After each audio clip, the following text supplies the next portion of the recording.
এই বিদ্যুৎ ও জ্বালানি দ্রুত সরবরাহ বিশেষ বিধান আইন 2010-এর মানে যেটা মানে কুইক রেন্টাল আইন নামে পরিচিত, তার 6-2 আর 9 ধারায়। তো 6-2 ধারায় যেটা বলা ছিল যে বিদ্যুৎ ও জ্বালানি মন্ত্রী কোনো পাবলিক টেন্ডার ছাড়া, কোনো উন্মুক্ত টেন্ডার ছাড়া উনি ইচ্ছামতো কোনো একক ব্যক্তি বা প্রতিষ্ঠানের সাথে এই বিদ্যুৎ কেন্দ্র স্থাপনের চুক্তি করতে পারেন। মন্ত্রী এককভাবে স্বীয় বিবেচনায় যে কেউর সাথে চুক্তি করতে পারে। সরকারের যে কোনো মানে ক্রয় বিক্রয়, এটা তো একটা পাবলিক প্রসেস, টেন্ডারিং প্রসেসের মাধ্যমে হয়। এটা টেন্ডার ছাড়াই ওনাকে ক্ষমতা দেওয়া হয়েছিল।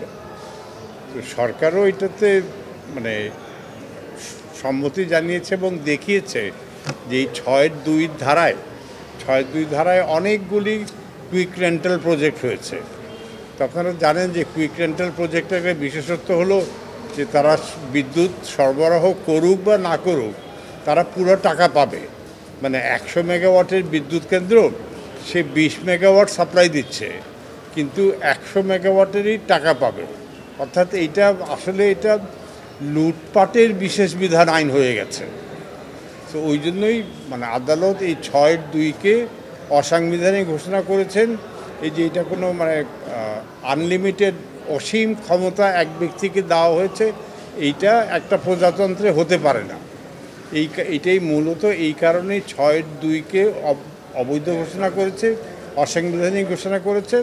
আর আমরা 9 ধারাও চ্যালেঞ্জ করেছিলাম। 9 ধারাতে বলা আছে যে এই যে 6-2-এর অধীনে বা পুরো আইনের অধীনে যে বিদ্যুৎ কেন্দ্রের চুক্তি হচ্ছে, এই চুক্তির ব্যাপারে কোনো আদালতে প্রশ্ন করা যাবে না, মামলা তোলা যাবে না, চ্যালেঞ্জ করা যাবে না। অর্থাৎ আদালতের এখতিয়ারকে এই আইন বহিষ্কার করেছিল। এটা তো হতে পারে না। আদালতের এখতিয়ার, আদালতে আপনি যেতে পারবেন না, এটা কোনো এই ইনডেমনিটি কোনো আইন করে দিতে পারে না। তো এই জন্য আদালত বলেছে যে 9 ধারা যেটা আদালতের এখতিয়ার রহিত করেছে, এই ধরনের কোনো আইন সংবিধানের অধীনে হতে পারে না।